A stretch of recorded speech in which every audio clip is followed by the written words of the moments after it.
The religion of the future will be a cosmic religion. It should transcend personal God and avoid dogma and theology. Can you feel it? A sort of anticipation growing stronger and stronger? Another way of putting it is time is speeding up. I've heard that discussion for a while now. I know most people have felt it at some point, maybe while watching the news or perhaps something in their own lives. Something big is about to happen. You can see signs of it all over the world. Revolutions rapidly spreading across the Middle East, protests occurring in America and Europe.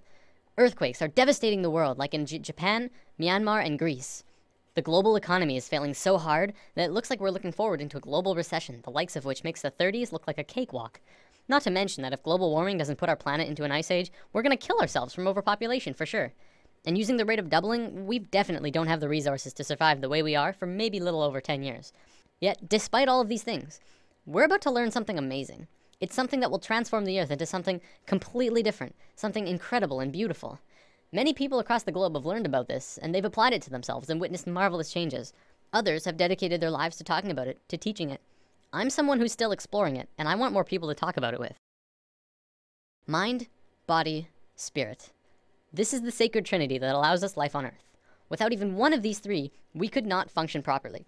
Yet, in today's world, we only really truly understand two of the three. We have scientifically mapped the mind and the body. We understand next to every aspect about each of them. Yet, what do we really know about the spirit, the soul? What is it? Where does it come from? For centuries, religions have been the primary source for answers pertaining to the soul, but they're not concrete. Many different religions have a different answer and ideas about how things work on this level. Recently, however, a discovery was made, which led to new discoveries and further discoveries. These incredible insights went largely unnoticed by the global community, and while governments and secret services of the world acknowledged them, it wasn't something that really got to the masses. Today, this information is still slowly coming out, and I'm going to share it with you.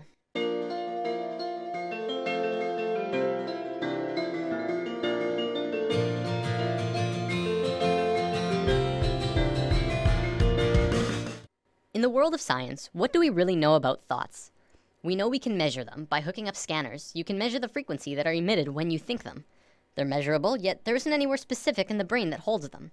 Is it possible that you create your thoughts outside your mind? Maybe not. But is it possible that you create your thoughts into the external world from your mind? This is what we're going to talk about today. Have you ever had a moment where you knew exactly what someone else was going to say, about 2 or 3 seconds before they even started talking? Do you have a shared connection between a loved one or a pet where you can always tell exactly how the other is feeling or what they're thinking of, even if they're not really around? Have you ever met someone that you really got bad vibes from and your intuition turned out right? We've all had experiences like these at least a few times, some many more than others. There are even a few people who can kind of tap into this experience quite easily. I believe one of the terms for it is psychic. Let's say for the sake of discussion that when you think of something, anything, it appears right in front of you. No, not physically, but let's say it appears in a different realm that's in and around all of us. We'll just assume for now that it's not something that we're consciously aware of, and it's something that we're going to discuss later on. For now, let's just call it the thought realm. When you're doing something, you start by thinking about it. Whether you're building a pool in your backyard or making a sandwich, you have to have thought of it first. Even the subconscious thoughts for things like walking and breathing. This shouldn't be anything new to us. We think of things before we do them, even if it's a split second before them. This is just how we function, and our physical actions match the thoughts that we've created. You might say that you move through your thoughts, turning non-physical ideas into physical actions. When an inventor gets an idea, this idea can quickly spread throughout all of his colleagues and friends. Ideas and thoughts are spreadable. Multiple people can hold on to the same idea at once, allowing them to grow and develop further. In this scenario, don't think of thoughts as separate, but as a whole that everyone is latching onto. Of course, because we can't physically see this realm of thoughts, we can't tell exactly what the original idea was, only the interpretation that they describe using functions like speech and body language, as well as our own intuition, which is how thoughts connect to each other. Because of this, we add a bit of our own creation to the mix, our own spice, while still working towards the same common goal. A social gathering is another good example of this at work too. People gathering together because they share the same ideas, thoughts, and emotions as the rest of the people there. An example could be a college course on architecture. People interested in architecture would attend the course because they share the same interest mentally. This shouldn't be anything mind-blowing. It's our day-to-day lives, just from a different perspective. Even if you're using something that someone else made, you're still creating this experience for yourself. You manifested that iPad or house or whatever into your experiences. So with thoughts connecting with other thoughts comes our first big realization. This new understanding of how intertwined we truly are, we are not only connected in the physical realm, but in a mental and spiritual way as well. Up until recently, humankind has always understood simply that they were connected only through their physical being. We assumed that the conscious experience, as well as all of the thinking, was totally 100% isolated from the rest of everyone else. The fact is, we're not. We are so connected with each other, it's almost impossible to believe. Think about almost every creature on Earth. What do we really know about the bond that connects them? Geese are able to travel long distances, switching who flies in front like clockwork. Many fish swim in large schools, and we know that they don't have a form of verbal communication. Our pets are able to communicate with each other without speaking. Yet, it's like they know what each other are feeling and connect in a very amazing personal way. Almost every observable creature on Earth has this connection with at least their own species, if not others. We as humans are the next step in life, but that doesn't mean we don't have this connection. What's to say we're not also connected to each other in this way? We've been out of touch with ourselves for an incredibly long time now, and we are growing increasingly disharmonic. Now, thoughts being created are just the tip of the iceberg. The real interesting part comes when you look at emotions. Emotions are much more powerful than thoughts. Emotions pull on you, they control your actions, they guide you throughout your life. It's not your thoughts that control where you sit in a class or on a bus, but it's if you like that girl or you think that guy smells. When a couple is together, it's their emotions that keep them tethered. Same with if they're fighting, it's their emotions that break them apart. You watch TV shows that you enjoy. You hang out with friends because you have emotional bonds with them. Now, this applies on a smaller scale too. Do you ever have a morning where you wake up grumpy and stub your toe and think, oh, this is just gonna be one of those days, and find that the entire day afterwards just goes terrible and just everything goes wrong? What about the days when you wake up excited and happy and ready to go? Your whole day is just excellent in all of the right ways. Even if something bad does happen, you're less affected by it because you're in such a good place emotionally. The reason these differences in how your day goes is because of your emotional state. People like to think the world will go on exactly the same without you, but it really won't. People interact differently with other people, and everyone would have a completely different experience if you were not there. Imagine this scenario. There's a bully in a playground who's looking for someone to beat on. There's kids playing sports, kids skipping rope, kids on the swings, and then off to the side there's one boy sitting in the grass watching the rest of everyone play. He doesn't feel like anyone else will want to play with him, so he sits apart from the group. The bully instantly knows where to go, and the circle of hurting begins. See, it's through the feeling of being vulnerable that you become vulnerable in the physical. If the boy had walked outside for recess and told himself, I can fit in, he would probably be playing sports right now.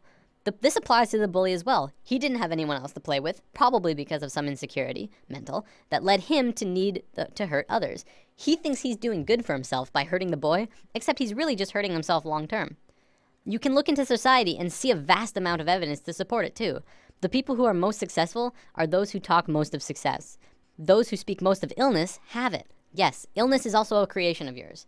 If you have a low immune system, it's because of you. Typically, we like to blame things on the virus going around or our own immune systems, but the way that we become susceptible to them is from inside. Whether that there's some ongoing negative energy or some bad feeling that we allow into ourselves. We can heal ourselves also, but I'm gonna save healing for another video. There's only one thing that becomes apparent from this understanding. You create your own reality. We are 100% responsible for the situations that we find ourselves in, the things that happen to us, good and bad. Throughout history, we've always played the blame game. It's his fault I didn't get the promotion. It's her fault I couldn't go to the game. It's everyone else's fault I'm so depressed. Whatever it is, and this may be the hardest thing to truly get, it's your fault.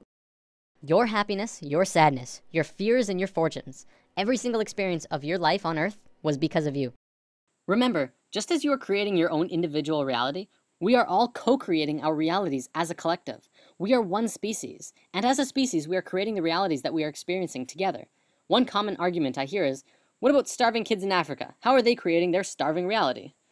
I would respond to that the Western way of life is not really allowing for everyone on the planet to live in the same abundance that the Westerners are, is it?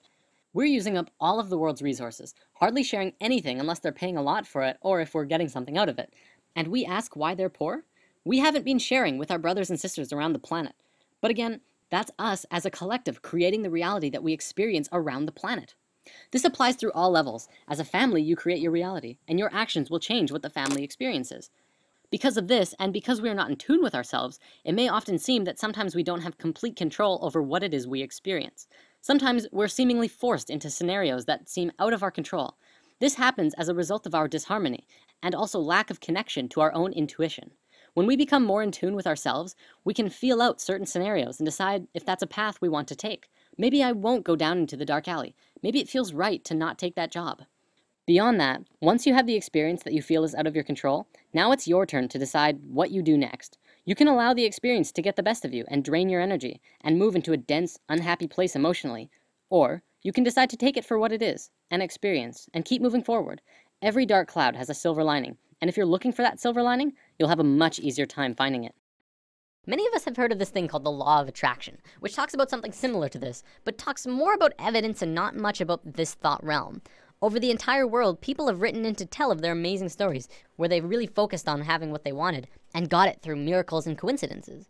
This is but a small piece in the vast ocean of the internal world that I'll be talking about. It is, however, very real, and you can literally change everything in your life by willing it so. I know this from personal experience, and it's not hard to find others who have too. One continuous argument I hear from people who deny this law of attraction is, you don't just think things and change everything by sitting on your ass. To which I reply, exactly. You never stop moving. Just change your mindset and continue on with your life. Create your emotions in your mind, then move into them physically. Don't let your emotions control you. Pull your thoughts into the physical realm. What can you do to change things? Well, just be good to yourself. Fill yourself up with the emotion of love and happiness as you go about your day. Treat yourself and try to change your perception of your life from what others think is best for you to what you think is best for you. Take a few minutes to sit down and actually just ask yourself, what do you really want? Of course, at first a lot of people might first think of money, wealth, fame, and luxury. And hey, those things are pretty nice. But will they buy you happiness? I guess that depends on you. I found in my experiences that beyond all of those things, what people really want is to be accepted, appreciated, and loved. By giving that to others, you will in turn get that back, and the bond that connects you to everyone around you will strengthen so much further. I want to bring up one more thing before I run out of time. There was a scientist in Japan a few years back who made an incredible discovery, but one that also went largely unnoticed or recognized by the global scientific community. Dr. Masaru Emoto discovered that by putting words on a side of a glass of water and freezing the water, you could change how the water would freeze into crystals. On a jar that said, "I love you," this is how the water crystal froze. On a jar that said, "You make me sick, I want to kill you," it froze like this. If thoughts can do that to water, just imagine what thoughts can do to us. Well, looks like I'm about out of time for today. Before I go, I want to leave you with words to sit on. For anyone who is looking for direction right now. You can have, do, or be anything you want. Namaste. Thanks for listening. There's nothing you can do that can't be done. Nothing you can sing that can't be sung. Nothing you can say, but you can learn how to play the game.